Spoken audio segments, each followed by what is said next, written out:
Jesus kind of holds a press conference of sorts. Now that he's withstood temptation, proven himself to be the faithful Son of God, he's getting ready to kick off the ministry, and so he holds this press conference of sorts, announcing his message, saying the good news of God is that the kingdom of God is at hand.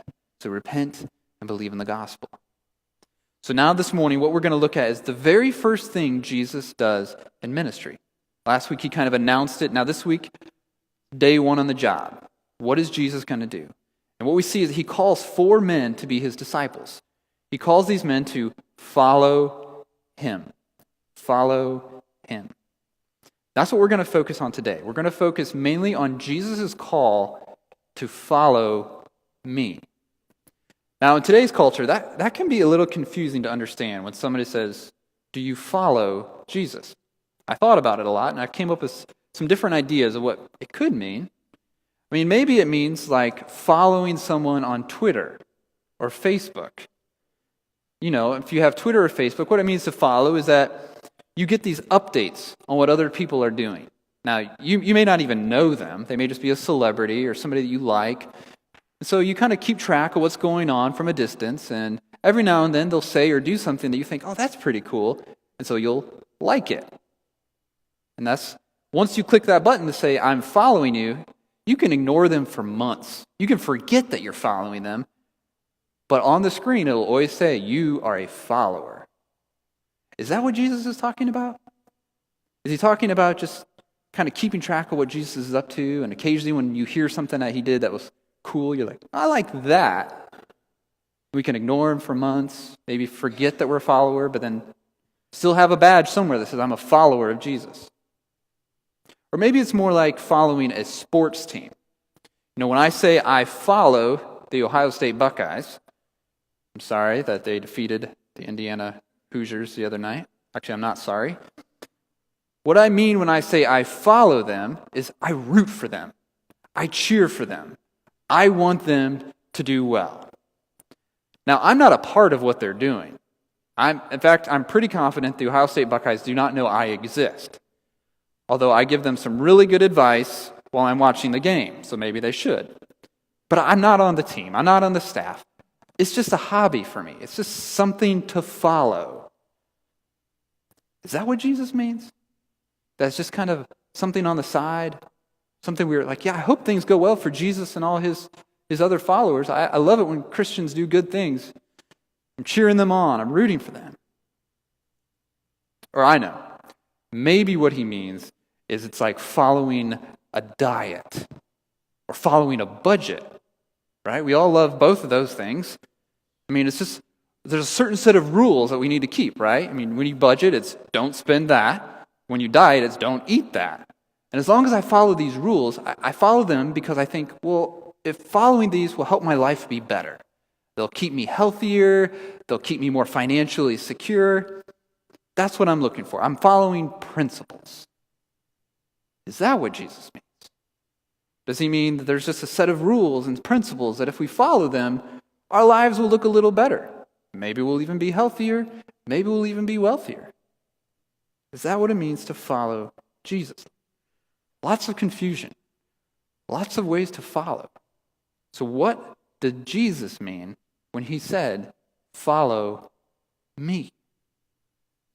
That's what we're going to look at this morning in Mark 1:16-20. We're going to look at Jesus' call to discipleship here and our response to it.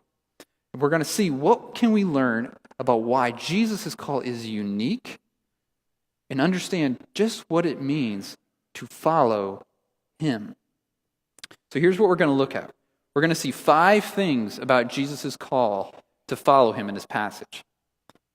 We're going to see that Jesus' call is searching, it's personal, it's authoritative, it's free, and it's radical.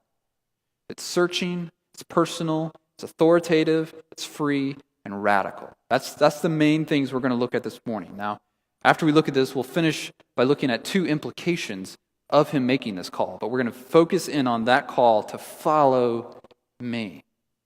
Okay, so let's jump in. What can we learn about Jesus' call to follow him? Well, the first thing we see is that Jesus' call is searching. It's searching. Now this, was something very unique to Jesus. See, the concept of discipleship back then wasn't unique. People would have understood what discipleship is and what it means. It was common for rabbis to have several disciples who would follow them around, watch what they're doing, study under them, learn from them. That's how it worked. That would not have been a surprise to anybody. But just like today, students, before they committed to get a certain kind of education, they wanted to do a little research. So think of it like a high school senior now checking out a college. You wouldn't just hear of, oh, there's a college down there? Okay, I'm going to apply. Right? You do your research first. You'd go to the campus, check it out. You'd see what kind of programs they offer. You see how good are the faculty, how much does it cost? Most importantly, what kind of meal plans do they have and the food on campus? Then, after you've done all your checking out, if you like what you see, then you fill out an application. You say, I would like to study here. Will you accept me to be a student? That's how the process works. And that's how it worked with rabbis, kind of. You wouldn't just find any old rabbi. You'd hear about a rabbi, and then you go hear him teach. You listen to him a time or two. You maybe kind of track with him for a while, see what he's like. Maybe go hear another one just to compare. Then once you found a rabbi, you're like, yeah, okay, I like this guy. Then you would approach the rabbi, and you'd somewhat apply. You'd say, hey, I would like to study under you, Rabbi. Would you accept me as your disciple? That's how the process worked. The relationship between the teacher and the disciple was always initiated by the disciple. A disciple going to the teacher saying, will you take me? Always. But that's not at all what happens here in Mark 1. Did you notice there's a pattern in our text? Now, I don't know if you caught this. You can see it in the verbs. So look at verse 16. Passing alongside the Sea of Galilee, Jesus saw Simon and Andrew, the brother of Simon, casting a net into the sea, for they were fishermen, and Jesus said to them, follow me. So what is the pattern? Jesus goes, Jesus sees, Jesus calls. Now look down at verse 18. And going on a little farther, he saw James, the son of Zebedee, and John, his brother, who were in their boat mending the nets, and immediately he called them. Jesus goes, Jesus sees, Jesus calls. But just so you don't think this is a fluke, flip over to chapter 2. Flip over one page, chapter 2, verse 14. Here, Jesus is calling another disciple. He's calling Levi. Look at verse 14. As he passed by, he saw Levi the son of Alphaeus sitting at the tax booth, and he said to him, follow me. Once again, Jesus goes, Jesus sees, Jesus calls. So why am I making such a big deal about this pattern? Because unlike the rabbis, Jesus isn't waiting for disciples to come to him. He's going to them. He's seeking them out. Jesus is the one who initiates with his disciples. You can look at the text. None of these guys were coming up to Jesus looking for a chance to follow him around. None of them are saying, hey, Jesus, please accept us. We would love to be your disciple. They were just going about their lives. They got up that morning, grabbed lunch out of the fridge, and went to work at the docks, fishing. They probably had other things on their minds. They were probably wondering, how are we going to pay the bills? Issues in the family, wondering who's going to win the big game of whatever game they played back then. They were just normal people living a normal day and their normal lives. But then Jesus shows up, completely unexpected. He seeks them out. He goes to where they are.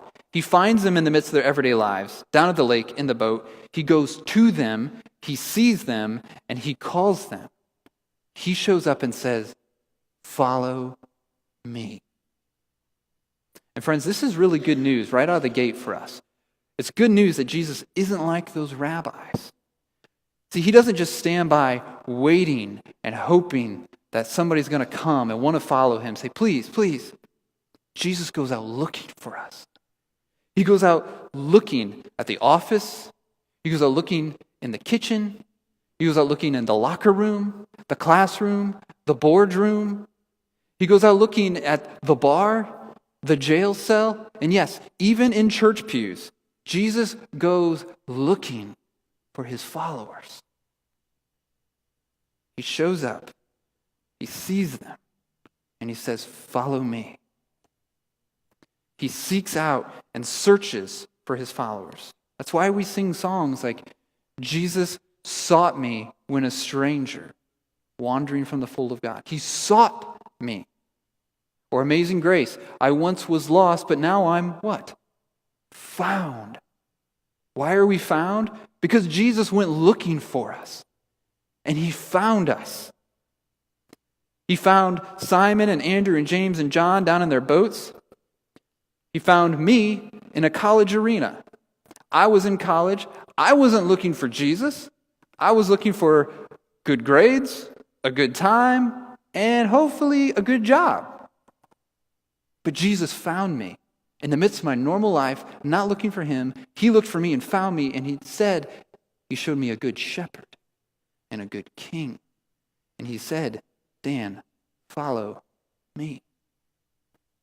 And if you're a follower of Jesus, he found you too. So what's your story? Where did Jesus find you? What did life look like? What were you doing? What were the circumstances of your life when Jesus showed up unexpectedly, saw you, and said, "Follow me"? Whatever the story is, it's a good one, friends. And I would encourage you, share that story. Let's get to hear stories of how Jesus found us. It's a great thing to share over a Labor Day barbecue or watching a game together. Tell each other, what's your story? How did Jesus find you? Okay, so that's the first thing I want us to see about Jesus' call, is that it's a searching call. That's only one of the ways, though, that his call was unique. See, it was unique that he went out looking for his followers instead of the other way around. But that wasn't the only thing that made him different. The second thing that made Jesus' call unique is that it was personal. Personal. Here's what I mean by that. See, whenever a disciple would go to study under a rabbi, what he was signing up for was to study the Torah, to study the law under that rabbi. He was committing to follow the law, committing to follow God, not to follow a particular rabbi. That never happened. Rabbis never called disciples to follow them. They said, "You can come study under me and we'll follow the law together." Even throughout the Old Testament, you don't find prophets or teachers calling people to follow them. Like Moses never once says, "Hey, Israel, follow me." He says, follow God, follow the law. But Jesus makes a bold statement here. He doesn't just say, follow the law. He says, follow me. He makes it personal. He's not just calling people to follow a set of rules or principles. He's calling them to follow a person. He says, follow me, come to me, listen to me, learn from me, obey me, trust me. It's all about him. And this is really important for us to remember, friends, that Christianity is not just a religious system. It's not a set of principles and rules to follow. We don't just follow some dead historical figure from the past. We follow a living king who still speaks to us through his word today, who still leads us today, who still helps us today. We follow a person. That's why one of the things that I've never understood is you hear some people use this phrase, they'll talk about people's faith, about whether or not they're practicing. You know, not just Christians, they'll talk about, they're a Muslim. Oh, are they a practicing Muslim? Or they're a Buddhist. Well, are they a practicing Buddhist? But I hear people say this about Christians. Oh, so-and-so's a Christian, but I don't think they really practice. I don't get that, friends. There's no such thing as a non-practicing, because Jesus says that being a Christian means you are a follower of Jesus. Okay, so what does a follower do? They follow. And if you're not following, in what sense are you still a follower? It's nonsensical to even say that. If Jesus were to look behind his shoulder and not see you behind him following, what does that mean? It means you're not a follower. There's no such thing as a non-practicing. Here's another way to think of it. Let's say you invite me to go with you to some place I haven't been. It's on the other side of Indianapolis, tucked away in some neighborhood. I don't know how to get there. You say, that's okay, just follow me, right? So I say, okay, but tell you what, just in case, how about you give me the address, and I'm going to punch it into my phone in the GPS. Just in case. What I'm basically saying is, I'll follow you, absolutely. I'll trust you. I know you know where you're going, and I am right behind you. But if you go a way that I don't think makes sense, or I don't know why you would turn there, I might just stick with my directions. Or if you go too fast and you're just flying, and I'm like, I'm not getting a ticket. You go on ahead. I'll figure out my own pace. I'll get there when I get there. I've got my own directions right here. Or if you go too slow, it's like, I'll follow you, but man, I want to get there today, for crying out loud. Like, I'm just going to pass you and get there when I think we need to get there. I got things to do, so I'm going to make it happen myself. That's how a lot of us follow people. But I think it's also how a lot of us follow Jesus. Jesus, absolutely, I will follow you wherever, whenever. You lead the way, and I'm right behind you. Just so you know, I've kind of got my own set of directions here, though, punched into my spiritual GPS that tells me the way I think we should go. As long as those two match up, you betcha, I'm right there, right behind you. You turn, I turn, I'm like your shadow. But Jesus, just so you know, if you go a way that I don't think makes sense, or if you go a way that I think that's not the best way to do that, I'm probably going to stick with my directions. I'm going to trust those. Or Jesus, if you try to do too much too fast, if you put too much in my life, you expect too much out of me, I'm going to tap the brakes and say, no, that's too much. I'm not ready for that. You go on ahead, Jesus. I'll get there. I got directions too. I'll catch up with you. Or Jesus, if you're a little too slow for me, I've been waiting for this. I need this now. I'm tired of just holding on, waiting, and being patient. Jesus, I'm sorry, I'm going to pass you. I'm going to go on ahead. I got directions. Don't worry, I'll be fine. Friends, that's how a lot of us tend to follow Jesus. We say, Jesus will follow, but only as long as it lines up with my directions. So what we're doing is we're not really following Jesus. We're following principles that we think will get us where we need to go. But what Jesus does here, friends, is he turns that upside down and says, I'm not calling you to follow a set of directions. I'm not calling you to follow a set of principles. I'm calling you to follow a person, to stick with me. Even when it doesn't make sense, even when it feels like we're going too fast, even when it feels like we're going too slow, follow me. Stick with me. So the question I want you to think about this morning is, are you following Jesus this morning? Not, are you following a set of principles that you think this is the way Christians should live? Not, are you following a set of rules or a set of normal traditions that you've seen handed down, that this is the way it's always been, this is the way I've seen other people do it. I'm asking, are you following Jesus? Not, are you following the right way, but are you following the person who said, I'm the way? Follow me. That's what Jesus calls us to here. He calls us to a personal following. Okay, so Jesus' call is searching, it's personal. The third thing we see about Jesus' call is that it's authoritative. It's authoritative. Look at these scenes of Jesus calling his followers again. I love how they're so powerful in their simplicity.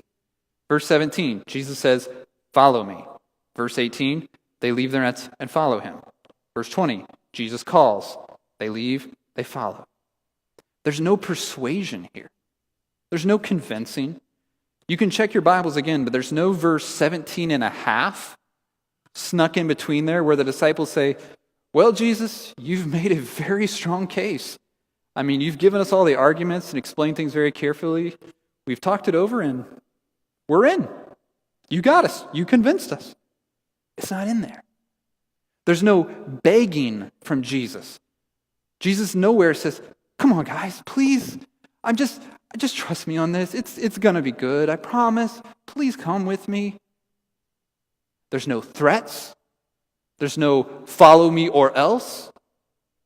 Jesus doesn't even do any miracles to impress them or try to incentivize them. Hey, guys, if you come, guess what I can do for you? He just calls them.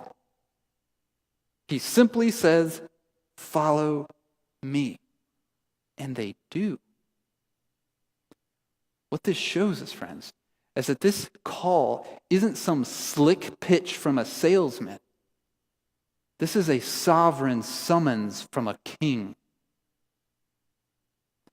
This call is full of authority. When the king calls you, you come. You don't evaluate it, think about it, consider it, weigh it. You simply obey. The call to follow Jesus here is nothing short of a command from the Creator King. This one who said, let there be light, and there was light. The one who tells wind and waves, be still, and they stop. The one who tells demons to go, and they flee. It's the same one who says to 4 fishermen, follow me, and they do. This call is an authoritative word from God that, hear this, creates what it commands. The Word of God creates what it commands. Think about other scenes from Jesus' life. Think about when he walks up to a paralytic, someone who's paralyzed, whose legs do not work, and says, rise up and walk. Now, if you or I did that, that would be sick. Have you ever thought about that? If I just walk up to somebody in the hospital and say, get up, when I know they can't, that is messed up. But not when Jesus does it. Not if his speaking it can create it. When Jesus speaks and calls him to get up, his call creates life in the dead man's legs. The same way when he calls the dead man Lazarus to come out of the grave, and Lazarus does. Why? Because his call created life in a dead man's body.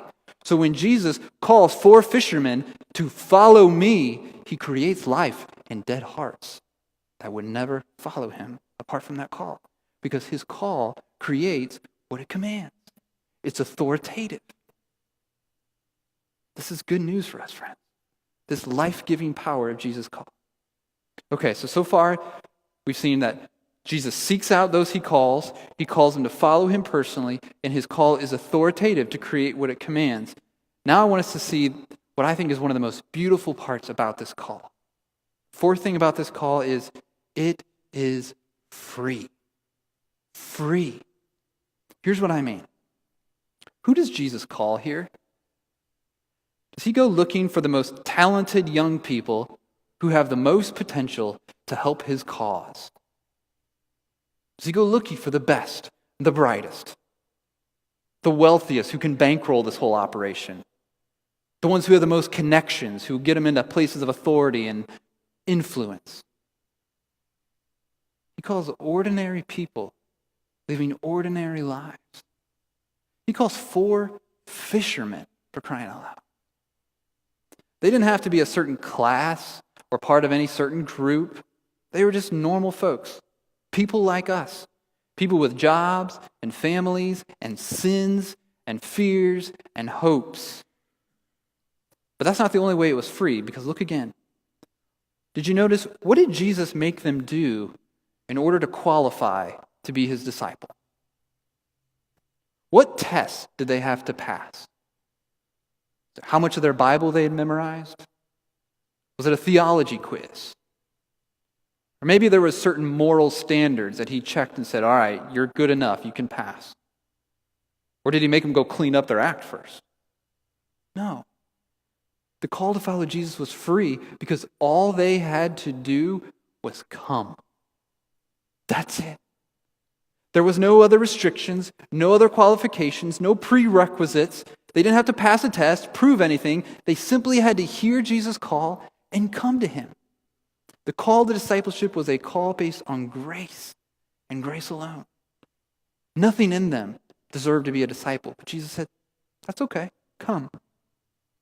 Friends, that's the way Jesus' call always is. It's always free. You don't have to get your act together first. And Christians, hear me on this. I'm not talking just to the non-Christians. You don't have to keep your act together. It's not just that you don't have to get it together to become a follower. You don't have to keep it together once you are a follower. You just have to follow.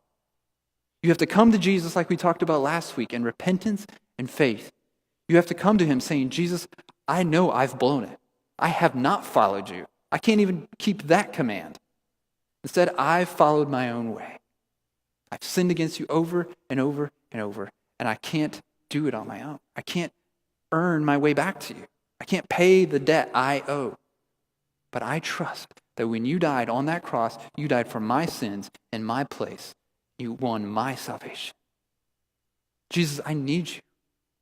One of my favorite hymns has the great line that says, all the fitness he requires is to feel your need of him. Saying the only thing you need to do to qualify is to feel your need for Jesus. That's the only thing you need. So do you feel needy this morning?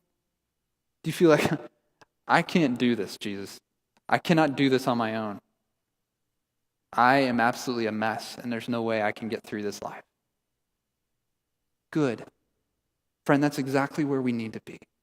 We need to be needy, because the only thing you need is to know you need him. It's the only thing we need. So that brings us to the fifth thing about Jesus' call. We've seen that it's searching, it's personal, it's authoritative, and it's free. While it may be free, it's also radical. It's also radical.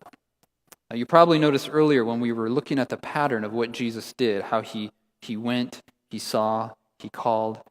There was a second pattern there. There was a pattern of how the disciples responded when Jesus did these things. Look at verse 18. And immediately they left their nets and followed him. Verse 20. And they left their father Zebedee in the boat with the hired servants and followed him.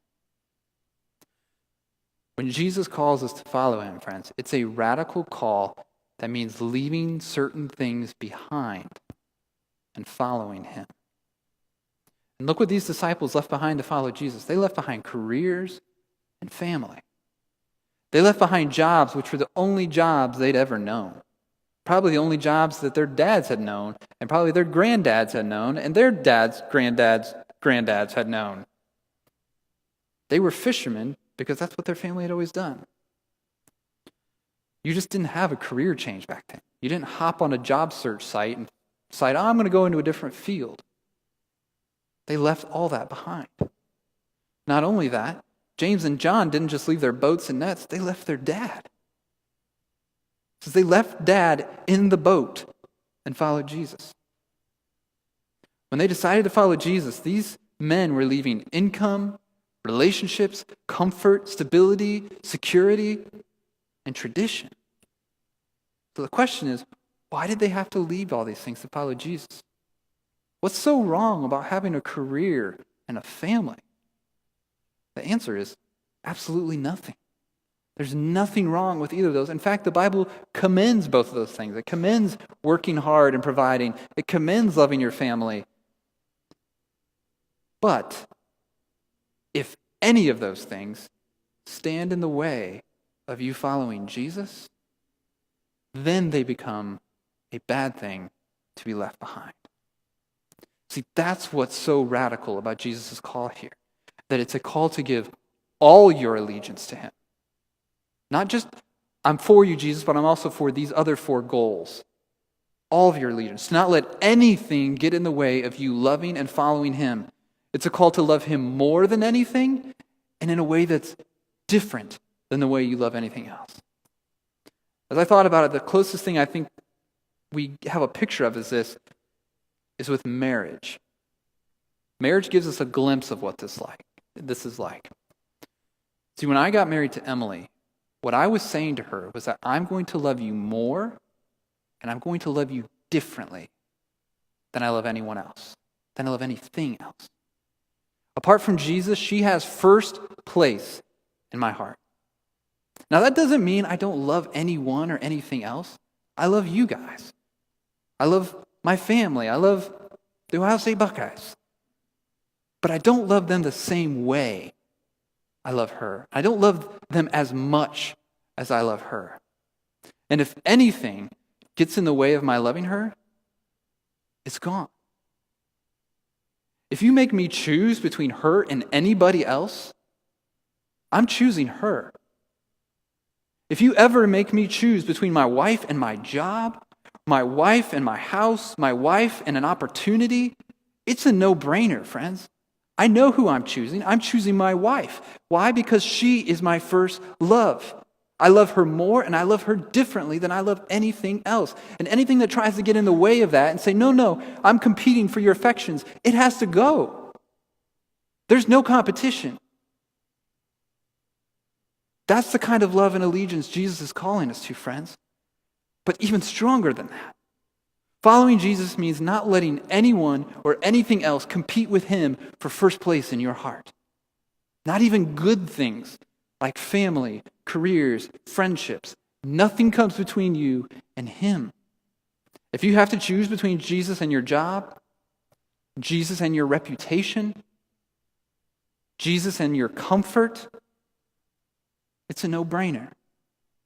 You choose Jesus every single time. Why? Because he has first place in your heart.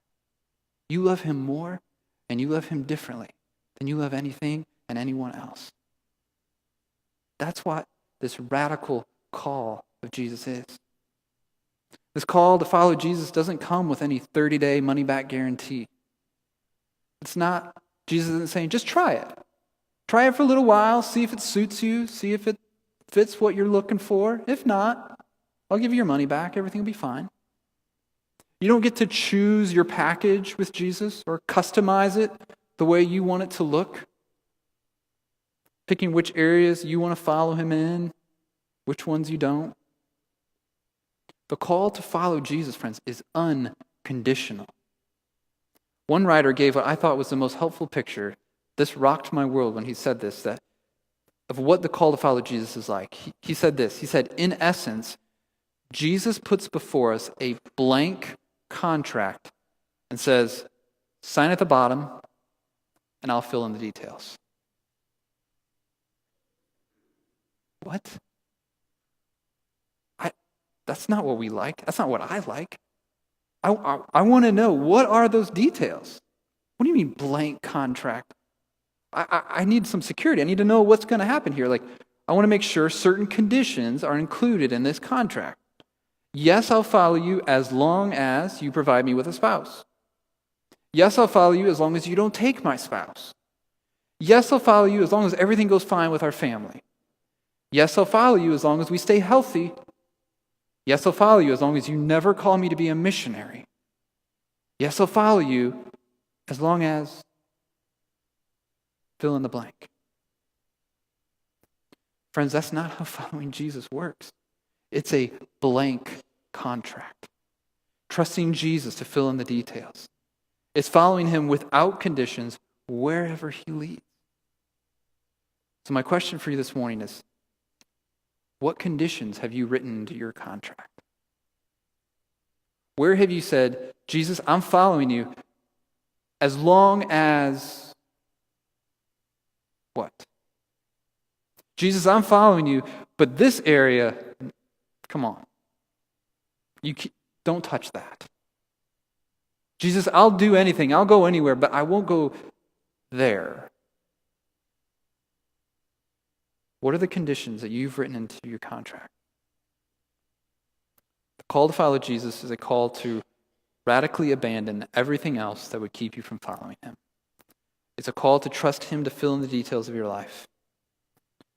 Another line from an old hymn says, I may not know the way I go, but oh, I know my guide. Friends, that's what following Jesus is. I don't know what tomorrow holds. I don't know what's going to happen 10 minutes from now.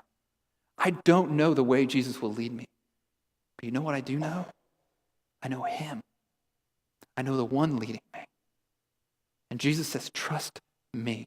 Don't trust a set of circumstances that you think I'll get you. Trust me. Follow me. That's the call to follow Jesus. So let me finish the rest of the time this way. Let me just give you two quick implications of this call on our life. This call to follow Jesus. Two implications that I think we see in this text. The first one is that a call to follow is a call to fellowship. A call to follow is a call to fellowship. This, I think, is so significant. Here we have Jesus getting ready to kick off his ministry. He's just announced, I'm coming with good news. The kingdom of God's at hand because the king is here. So what's he going to do? Maybe it'll be a sermon. Maybe it'll be like the Sermon on the Mount. Just some of the most amazing things he'll ever say. Or maybe it'll be a miracle.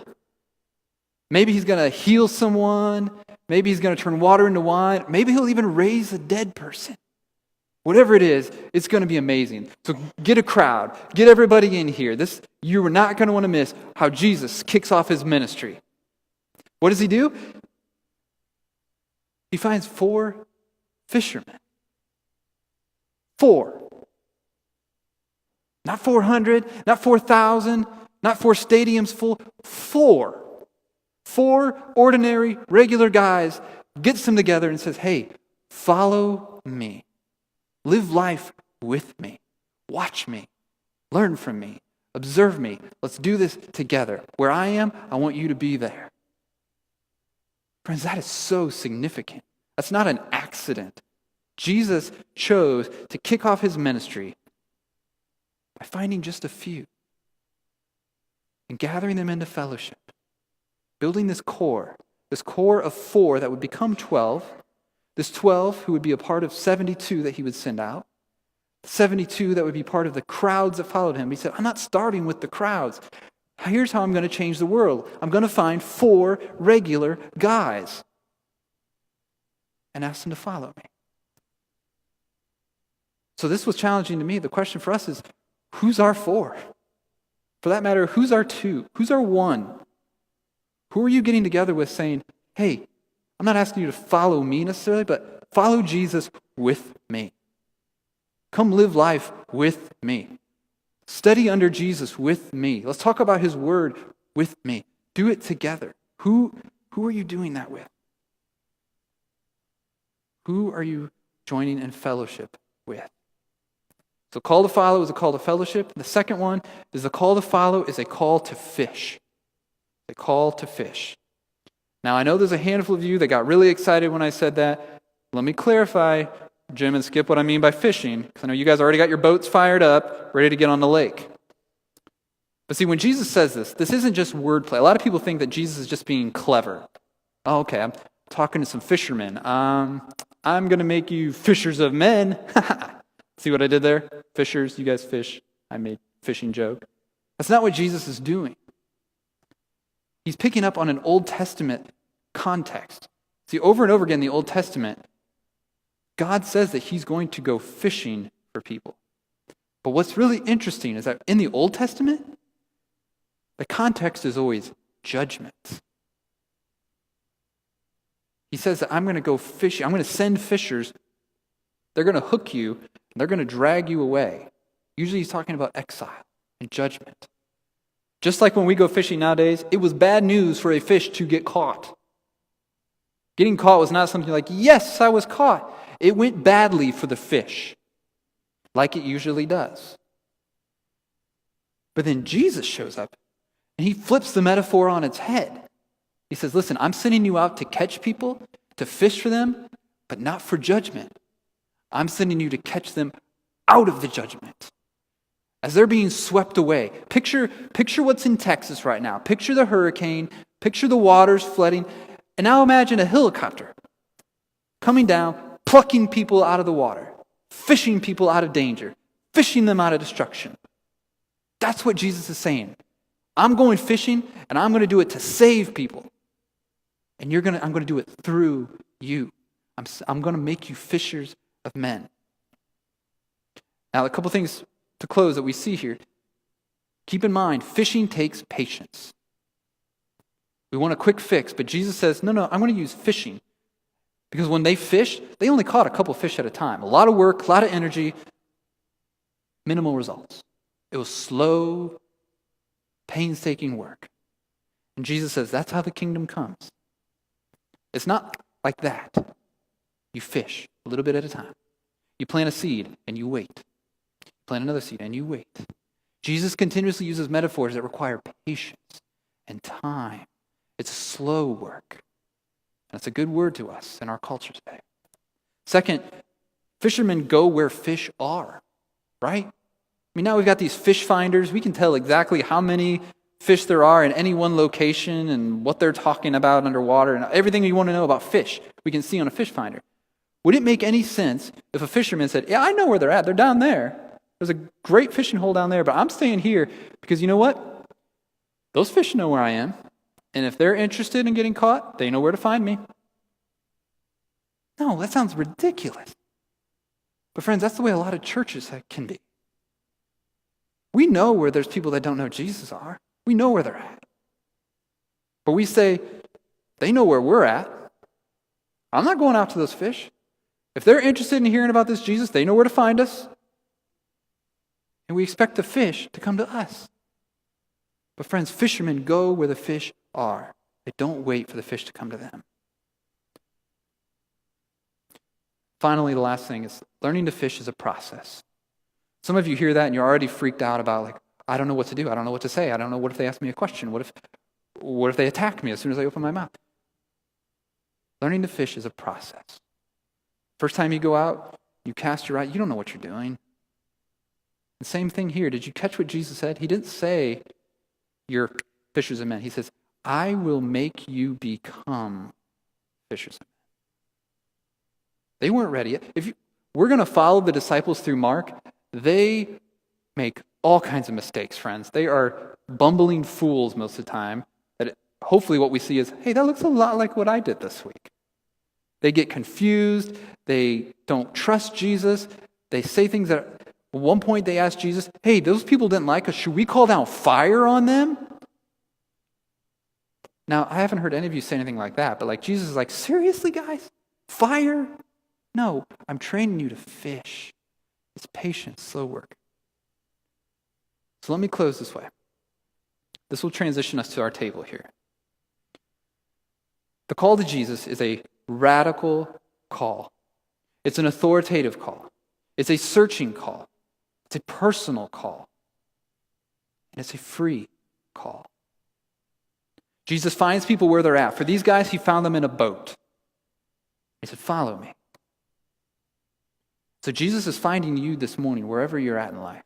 The question for us is, which of these scenarios is us? Are you still in the boat? Have you never gotten out saying, look, I get the Jesus stuff and I respect it. I'm glad that some people follow that. He's got some good teachings. But things are good in the boat. I got a good family. I got a good life, good income. Thanks, Jesus, but no thanks. Is that you? Are you in the boat? Or maybe you're in the boat, but man, you've been thinking about getting out of the boat. You hear what Jesus is saying. You hear about forgiveness of sins. You hear how he can give you new life. Man, that sounds good. But there's so much to walk away from. My family's here. My job's here. My reputation. What will people think if I get out of the boat and just follow Jesus?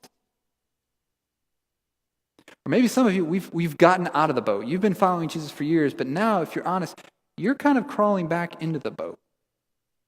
You miss some of what you left behind. That peace, that security, that sense of go along to get along. Don't rock any boats, don't make any waves. Just, like Jesus kind of tends to upend things. And I just want to go back to a normal life, mind my own business, work my job, have my family, live the American dream. So I'm just going to sneak back into the boat here, Jesus. I remember the good times, but I'm going back into the boat. Where are you this morning, friends? Where are you? The good news is wherever you are, Jesus will find you. He will seek you out. He will see the situation you're in. And he won't make you pass a test. He won't make you get your act together. He's going to simply ask you one thing.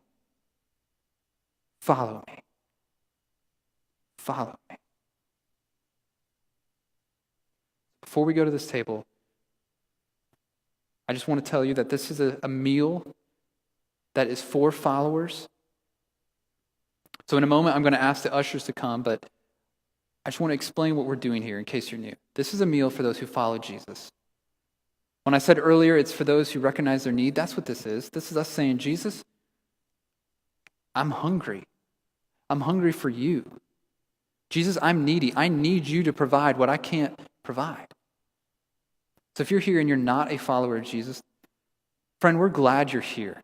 There's nowhere else we'd rather you be on Sunday morning, and we hope you keep coming back. Keep coming back, ask questions, come talk to me, come talk to anyone around here. Ask them to say, hey, what is your story about how Jesus found you? Tell me more about this, Jesus. We're glad you're here, but friend, we ask you if you're not a follower that you refrain from taking part in this. Everything else we do here is open game. You can sing with us, you can listen to our sermons, you can bow your head as we pray. This is the one thing that Jesus said is only for his followers. And so when the tray comes, we just ask you simply let it pass. You can think quietly in your seats, you can pray, but this is reserved for followers. And if you are a follower, friend, I hope that as we take these elements this morning, that what you hear is you hear the voice of your King again calling you, saying, follow me, follow me, follow me. Search your heart. Find those places where have you started to wander? Where's the King calling you back? Saying, no. Don't follow your directions. Follow me. So I invite the ushers to come forward at this time. As they're coming, just a word of direction. How we do this is, in a minute I'm going to pray, and then we will pass the tray of